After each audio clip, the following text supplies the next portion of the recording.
नमस्कार विद्यार्थी मित्रांनो, आज आपण शिकणार आहोत इयत्ता 9वीच्या मराठी कुमार भारती पुस्तकातील संतवाणी जैसा वृक्ष नेणे।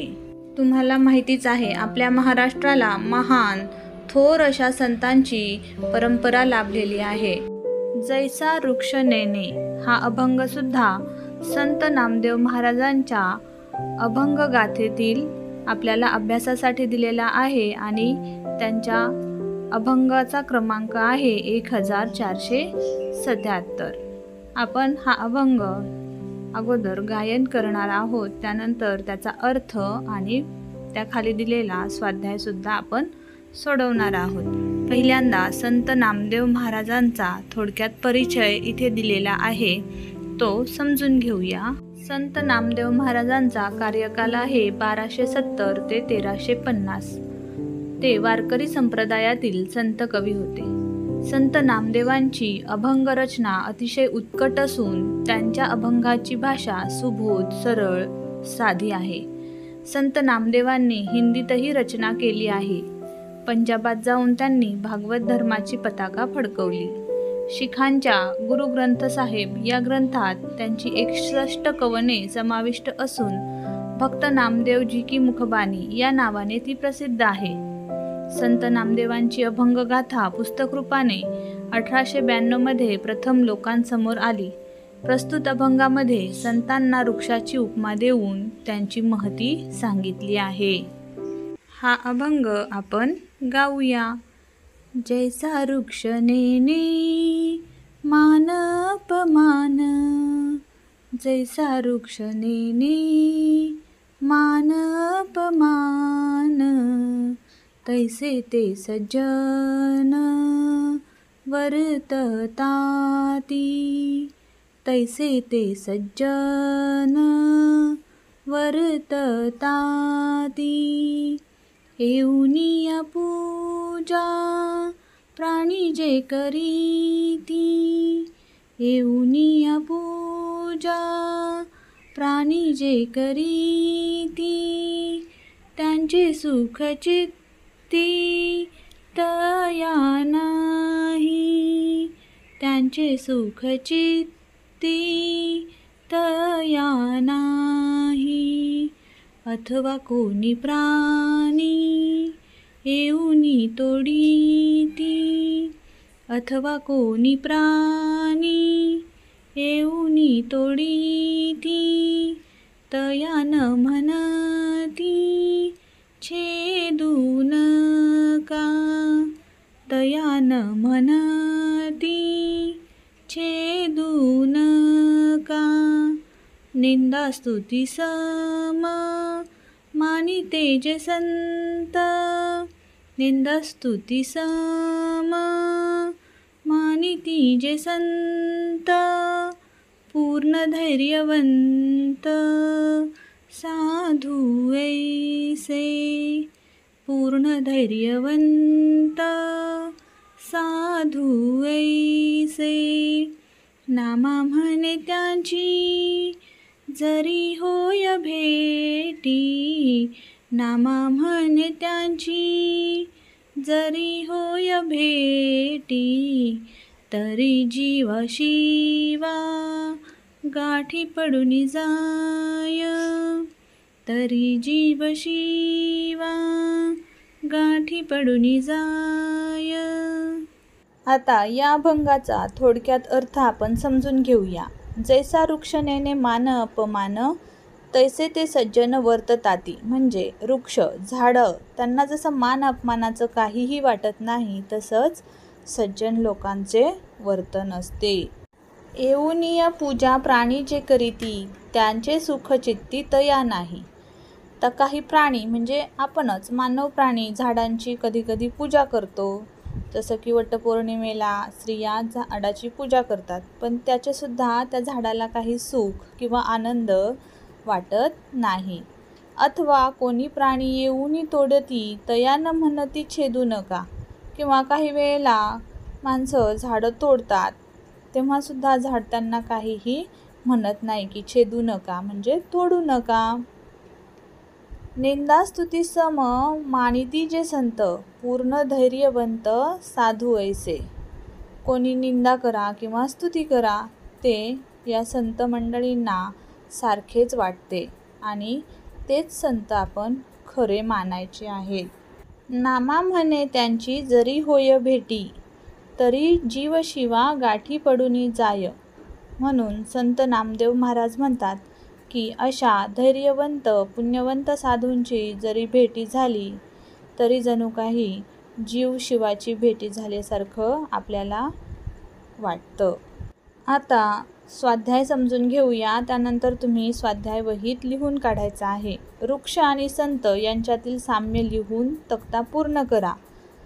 तर वृक्ष आणि संत यामध्ये काय साम्य आहे की वृक्ष मान अपमान जाणत नाहीत, त्याचबरोबर तसंच संतसुद्धा निंदा आणि स्तुती समान मानतात. खालील तक्ता पूर्ण करा. वृक्ष घटना, वंदन केले. वृक्षाला जर वंदन केले तर काय परिणाम होईल? काहीच नाही, वृक्षाला त्याचे काहीही वाटणार नाही. घाव घातले, परिणाम, वृक्षावर घाव घातल्याचाही काहीही परिणाम होणार नाही. प्रश्न तिसरा, खालील विधानांपैकी सत्य विधान ओळखून लिहा. अ. संतांचे वर्तन वृक्षाप्रमाणे असते.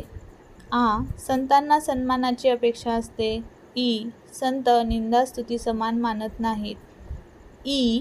संत सुख आणि दुःख समान मानत नाहीत. आता यापैकी सत्यविधान पहिलं आहे, संतांचे वर्तन वृक्षाप्रमाणे असते. प्रश्न चौथा, खालील शब्दांचे समानार्थी शब्द लिहा. पहिला आहे वृक्ष म्हणजे झाड, सुख आनंद, सम म्हणजे समान सारखे. प्रश्न पाचवा, काव्य सौंदर्य. अ. अथवा कोणी प्राणी येऊ न तोडती, तया न म्हणती छेदू नका.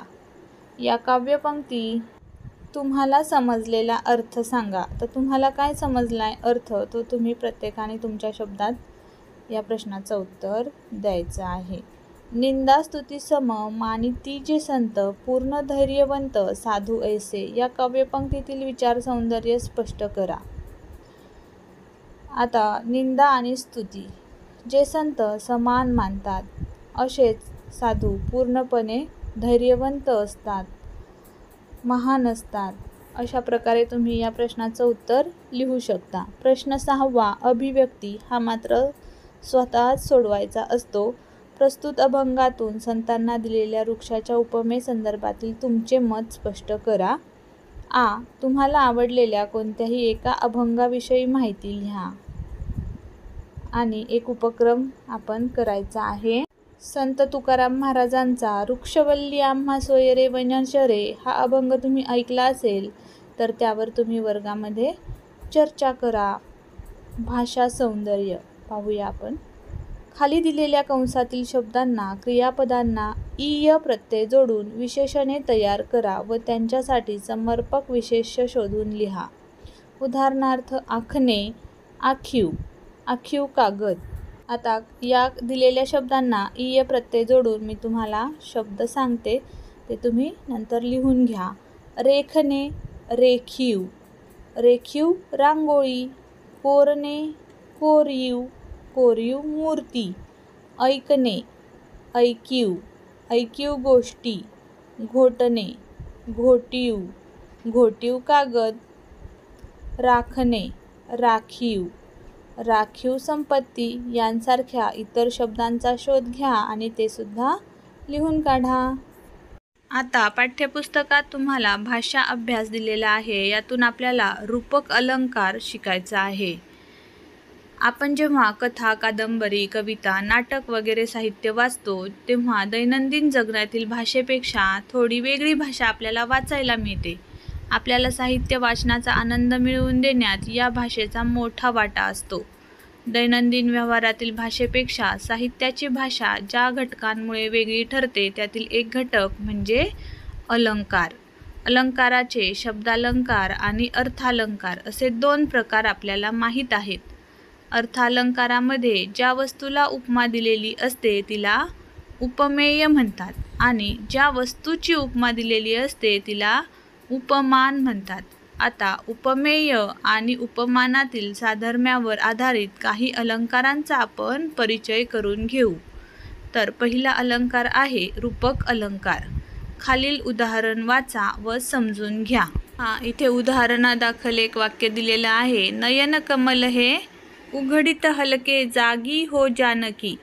मग या वरील उदाहरणात उपमेय आहे नयन आणि उपमान आहे कमल. नयनांना कमलाची उपमा दिलेली आहे.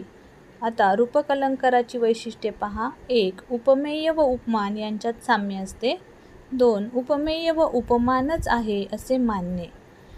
3. अनेकदा केवळ प्रत्यक्ष, साक्षात, मूर्तिमंत इत्यादी साधर्म्यदर्शक शब्दांचा वापर केलेला असतो. उपमेय व उपमान यांच्यातील साम्यामुळे दोन्ही गोष्टी एकच वाटतात, म्हणून इथे रूपक अलंकार होतो. यात नयन हे कमळासारखे आहेत किंवा नयन म्हणजे जणू काही कमलच आहे असे न म्हणता नयन हेच कमल असे दर्शवले आहे, म्हणून येथे रूपक अलंकार झाला आहे. जेव्हा वाक्यात उपमेय आणि उपमान यांच्यातील साम्यामुळे दोन्ही गोष्टी अभिन्न दर्शवल्या जातात तेव्हा रूपक अलंकार होतो.